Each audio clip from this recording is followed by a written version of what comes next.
अस्सलाम वालेकुम dear students. आज हमारा ग्रुप थ्योरी का लेक्चर नंबर 32 है। उसमें हमने थ्योरम को स्टडी करना है। ये थ्योरम स्टूडेंट्स इम्पोर्टेंट भी है।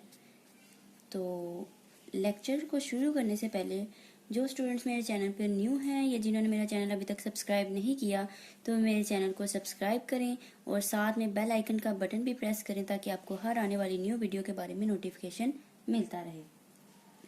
तो चलिए हम अपने स्टेटमेंट को पढ़ते हैं। थ्योरम की स्टेटमेंट है हमारे पास, late G be any group and A belongs to G have order n।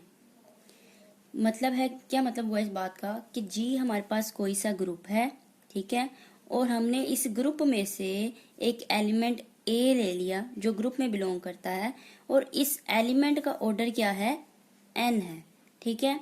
Then for any integer k, फिर किसी इंटीजर k के लिए हमने a रेस k बराबर है e if and only if q k बराबर है n इंटू क्यू, वेयर जो q है हमारे पास ये भी क्या है, इज एन इंटीजर है। तो स्टूडेंट्स यहाँ पे इफ एंड ओनली इफ यानी कि नेसेसरी एंड सफिशिएंट कंडीशन आ गई हमारे पास। हम दोनों तरह से इस थ्योरम को प्रूव करेंगे। कन्वर्स भी इसका प्रूव करना पड़ेगा, ठीक है, कि अगर हमने इस चीज को प्रूव करना है ए रेस के बराबर है ई के तो इसको हम मान लेंगे, सपोज कर लेंगे, और अगर ये चीज प्रूव करनी है तो हम इसको लेट कर लेंगे। तो दोनों तरह से इस थ्योरम को प्रूव करेंगे। तो स्टूडेंट्स ये जो हमारे पास जो लिखा गया है ये डिवीन एल्गोरिथम के थ्रू लिखा गया है, ठीक है। अब डिवीन एल्गोरिथम क्या होती है, ये सॉल्यूशन का पार्ट नहीं है। मैं आपको वैसे ही इसकी एक एग्जांपल दे देती हूँ डिवीजन एल्गोरिथम की।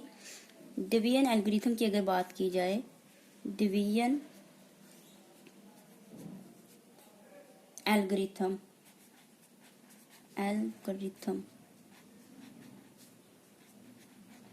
ये क्या है हमारे पास, देखें, अगर हमने कोई सा इंटीजर हमारे पास k है और वो n डिवाइड कर रहा है k को, ठीक है, हम कहते हैं एक q एक ऐसा इंटीजर है कि n को q से मल्टीप्लाई करें तो हमारे पास ये आता है, ठीक है, और उसके बाद हमारे पास रिमाइंडर क्या होता है, r होता है। तो इस चीज को हम कैसे लिख सकते हैं, इस सारे को हम ऐसे लिख सकते हैं।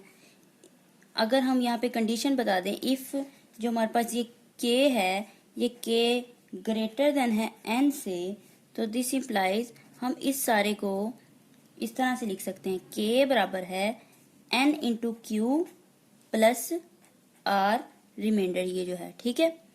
इसकी एक एग्जांपल मैं आपको नंबर्स के साथ हम एग्जांपल ले लेते हैं।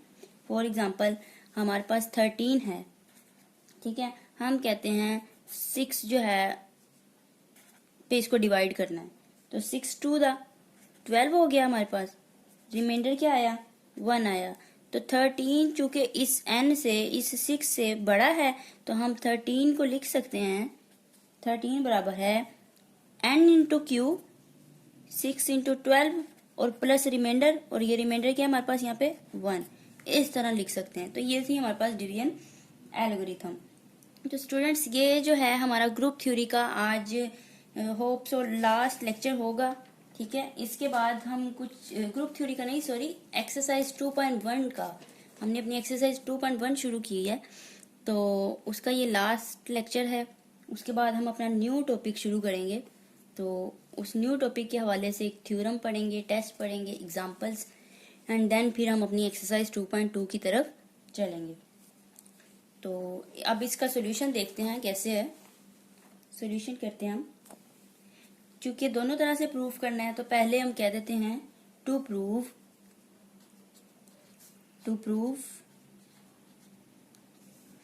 ए रेस के बराबर ई, ठीक है, इसको प्रूव करना है हमने। तो इसको प्रूव करने के लिए हम कह देते हैं वी सपोज, हम सपोज कर लेते हैं, सपोज दैट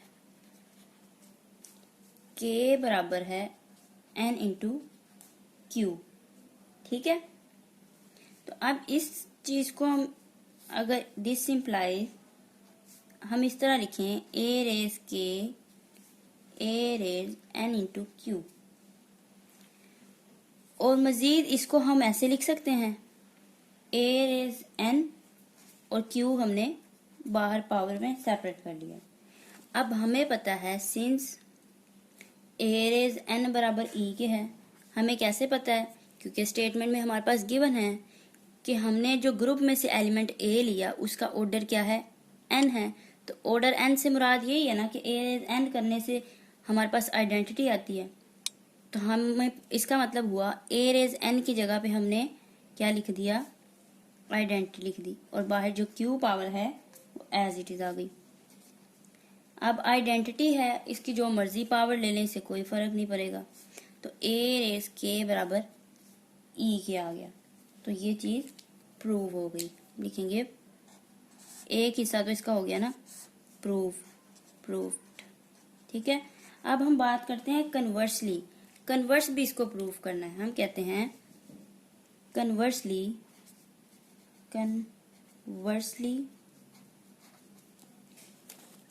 अब हम कहते हैं टू प्रूव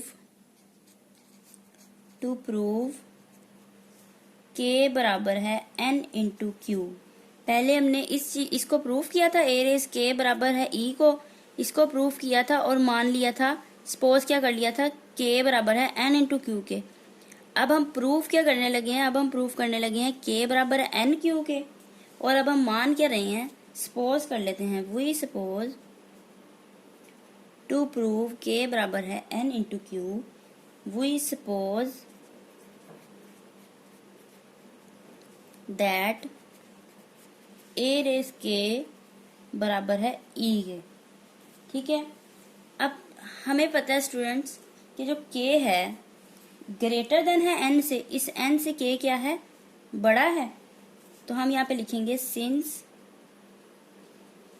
k जो है, हमें पता है k ग्रेटर है n से, अगर k बड़ा है तो क्या होगा, सो देयर एग्जिस्ट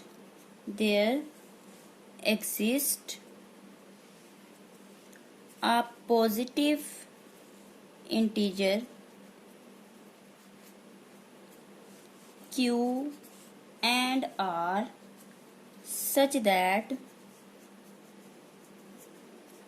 k बराबर है n क्यू प्लस r के।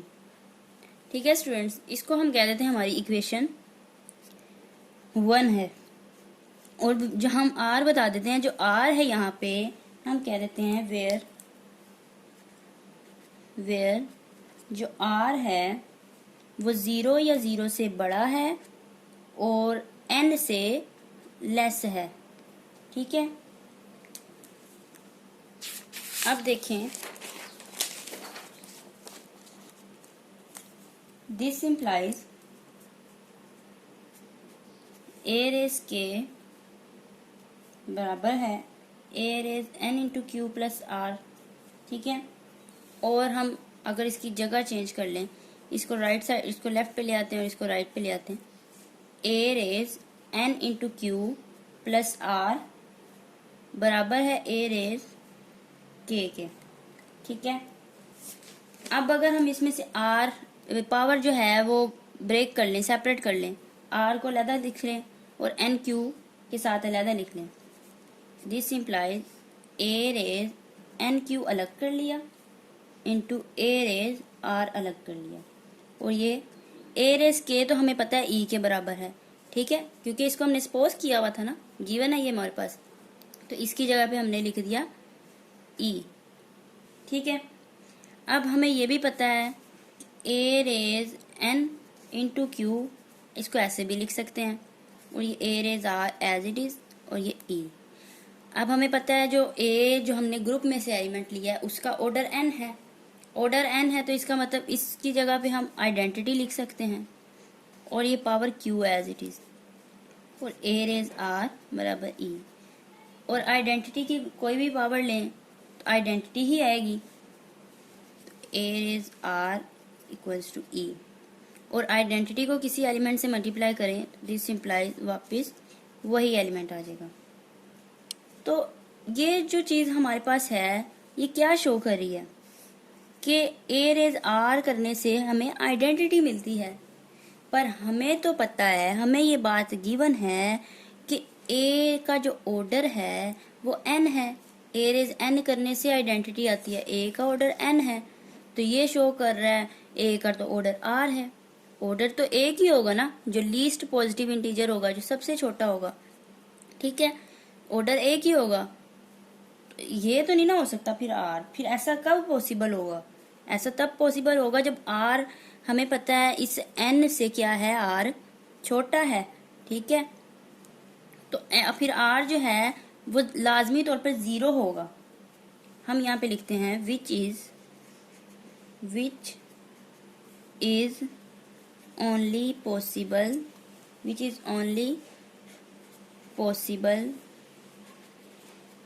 व्हेन आर बराबर है 0 के, ठीक है। क्यों? क्योंकि हमें पता है बिकॉज ऑर्डर ऑफ ए जो है वो तो एन था, ठीक है, एंड और ये भी हमें बात पता है कि आर जो है वो एन से लेस है, आर एन से लेस है। तो इसका मतलब फिर जो आर यहाँ पे है ये लाजमी तौर पर 0 ही होगा ना। तो अगर इस आर की वैल्यू हम इक्वेशन 1 में अपनी पुट कर दें, पुट आर बराबर है 0 इन इक्वेशन 1। ये बात फिर से स्टूडेंट सुन लें कि देखें, ऑर्डर तो एक ही है, लीस्ट पॉजिटिव होता है, और जो कि हमें पता है कि ए का ऑर्डर एन है, उसकी पावर एन लेने से आइडेंटिटी मिलती है। तो आर तो फिर नहीं ना हो सकता उसका ऑर्डर तो ऑलरेडी एन है, ये बात हमें पता है। ए का ऑर्डर क्या है, एन है। और ये भी हमें पता है कि जो आर है हमारे पास वो इस एन से लेस है। तो फिर इसका मतलब हुआ आर लाजमी तौर पर 0 होगा। अब अगर ये आर की वैल्यू हम इक्वेशन 1 में पुट कर दें, हमारे पास इक्वेशन 1 क्या थी, मैं यहाँ पे लिख देती हूँ, सिंस हमें पता है इक्वेशन 1 जो है वो है के बराबर है n into q plus r, ये इक्वेशन 1 थी ना। तो अब इस आर की वैल्यू यहाँ पे रख देते हैं इस इक्वेशन में, देयरफॉर के बराबर है n into q plus r की जगह पे क्या आ गया, 0, और के बराबर है एन इंटू क्यू। तो यही चीज हमने प्रूव करनी थी, तो हेंस प्रूव्ड कि जो, ठीक है, जो एन है क्या कर रहा है, डिवाइड कर रहा है के को, प्रूव्ड। ये था आज का हमारा लेक्चर। तो इंशाल्लाह हम अपने नेक्स्ट लेक्चर में न्यू टॉपिक स्टार्ट करेंगे। अगर आपको मेरी वीडियो अच्छी लगे तो मेरे चैनल को सब्सक्राइब कीजिएगा, और साथ ही अगर कुछ आपने पूछना है तो कमेंट सेक्शन में कमेंट करके भी पूछ सकते हैं। अल्लाह हाफिज़।